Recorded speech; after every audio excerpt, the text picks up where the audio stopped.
Guys, welcome back to another vlog. It's Pritam Sathi নতুন একটি ভ্লগে আবারও তোমাদের সবাইকে স্বাগত জানাই। রথযাত্রার আন্তরিক প্রীতি ও শুভেচ্ছা সবাইকে।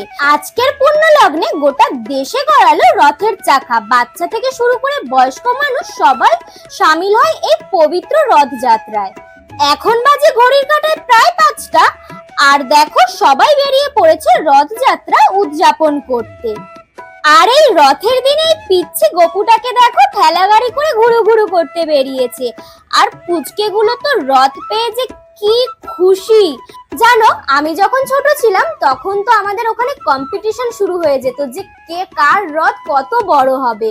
আর এখন তো সেরকম আর একটা দেখা যায় না সচরাচর। আর এই পিচ্চিটার রথটা দেখো কি সুন্দর ফুল গাছপালা দিয়ে সাজিয়েছে। আর ওকে বলা হচ্ছে যে তোর রথটা নিয়ে নেবো, দে দে দে। আর ও তো ভয় পেয়ে যাচ্ছে। এত মজা লাগে না বাচ্চাদেরকে খচাতে।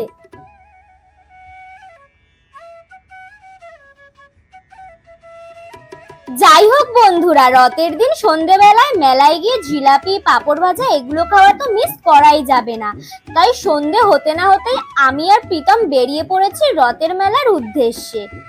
আর আজকের দিনে মেলায় এসেছি ঠেলা খাবো না এটা হতে পারে? জেনে বুঝে চলে এসেছি মেলায় ঠেলা খেতে। আর এই হলো আমাদের বেহালার ঠাকুরপুকুর বাজারের রথ।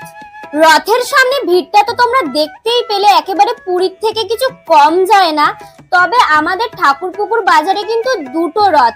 এই হলো আমাদের ঠাকুরপুকুর বাজার এরিয়ায় আর একটা রথ এই। আর ভিড়টা জাস্ট তোমরা দেখো। আজকে দুটো রথের একটা রথের সামনেও আজ ফাঁকা পাবে না। দেখতেই পাচ্ছ জগন্নাথ দেবের পুজোর জন্য কত ভিড় এই রথের সামনে। আর পাশেই জগন্নাথ দেবের পুজোর জন্য কি সুন্দর মিষ্টি সাজিয়ে বিক্রি করা হচ্ছে। যাই হোক, আমরা দূর থেকে জগন্নাথ দেবের দর্শন করে ঢুকে পড়েছি মেলার ভেতরে। আর মেলার ভেতরে ঢুকে চারদিক দিয়ে শুধু ঘামের গন্ধ নিতে নিতে চলে এসেছি আমরা জিলাপির দোকানের সামনে। আর এখানে এখন গরম গরম জিলাপি ভাজা খাবো এখন আমরা।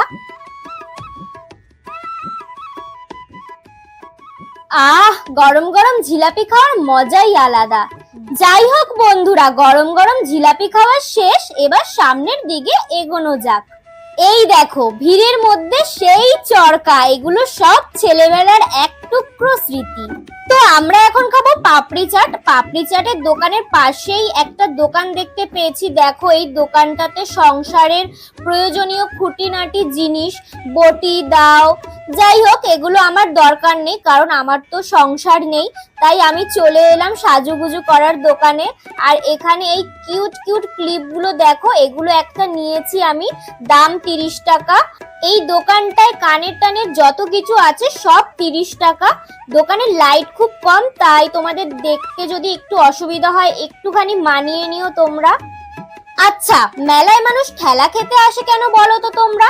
সস্তায় জিনিসপত্র কিনতে আর ঘুগনি জিলাপি এইসবই খেতে মেলায় কিন্তু মানুষ ঠেলা খেতে আসে। আর আমি কিন্তু যতই ভিড় হোক মেলায় আসতে কিন্তু খুবই পছন্দ করি। আর এখানে এই কানের দুলগুলো দেখছো তোমরা, সব কিন্তু 30 টাকা করে। এখান থেকে আমি একটা কানের নিয়ে নিয়েছি 30 টাকা দিয়ে। চলো এবার আবার হাঁটা যাক সামনের দিকে। হাঁটতে হাঁটতে চলে এলাম একটা মটকা কুলফির দোকানের সামনে। এখান থেকে একটা 20 টাকা দিয়ে মটকা কুলফি নিয়ে নিলাম। এবার এটাকে খেয়ে আশেপাশের দোকানগুলো একটু ঘুরে দেখা যাক, চলো। এই সফট টয়টা কিনলো প্রীতমর ভাগ্নির জন্য। দেখো কি সুন্দর সুন্দর সফট টয়, মাত্র 100 টাকা করে। তোমরা 100 টাকার নিচেও এখানে পেয়ে যাবে। এটা 100 টাকা নিয়েছে এই পাপ্পিটা। তারপর পাশেই এই ব্যাগের আর সানগ্লাসের দোকানটা। এখান থেকে একটা কিউট সানগ্লাস নিয়েছে প্রীতমর ভাগ্নির জন্য 100 টাকা দিয়ে। খুবই সুন্দর সানগ্লাসটা। তারপর এই পাশেই এই কাপের দোকানগুলোতে আমি একটু ঢুকেছিলাম। কাপ প্লেটের দোকান দেখলেই মেলায় ঢুকে মনে হয় যে শুধু কাপ প্লেট কিনি, কিন্তু এত কাপ প্লেট কিনে কি হবে গাইস। তাই চলে এলাম পাশের এই সুন্দর শোপিসের দোকানে। আর কি সুন্দর সুন্দর শোপিস গুলো তোমরা দেখো এই দোকানটায়। আর এই ফলের ঝুড়িগুলো দেখো কি সুন্দর সুন্দর, কত রকমের শাক সবজি ফল। এগুলো 100 টাকা করে বলছিল, তাই আর নিলাম না। চলে এলাম একটা সাজাগোজার দোকানে। আর এখানে এই অক্সিডাইজের চুড়িগুলো একটু দেখছিলাম, আর সাথে অক্সিডাইজের কানের গুলো একটু দেখছিলাম। দেখা টাকা হয়ে গেছে, কিন্তু কিনিনি আর, কেন অনেক রয়েছে আমার। এবার এখান থেকে একটু বাদাম ভাজা কিনে নিয়ে চলো এবার আস্তে আস্তে বাইরের দিকে বেরোনো যাক। আর এই সেই ডুগডুগি, যে এই ডুগডুগি চেনো, তাদের ছোটবেলা খুবই সুন্দর ছিল। আর ও হ্যাঁ, যাওয়ার আগে তো পাঁপড় ভাজা কিনতে হবে। তাই এই বেলুন কাকুর কাছ থেকে একটা বাবলস কিনে বাবলস ফোলাতে ফোলাতে বাইরের দিকে বেরিয়ে একটু পাঁপড় ভাজা কিনবো, আর কিনে বাড়ির দিকে যাব। তো চলো আজকের ভিডিওটা এখানেই শেষ করছি, দেখা হবে আবার পরের ভিডিও নিয়ে। আর তোমরা সবাই ভালো থেকো, টাটা।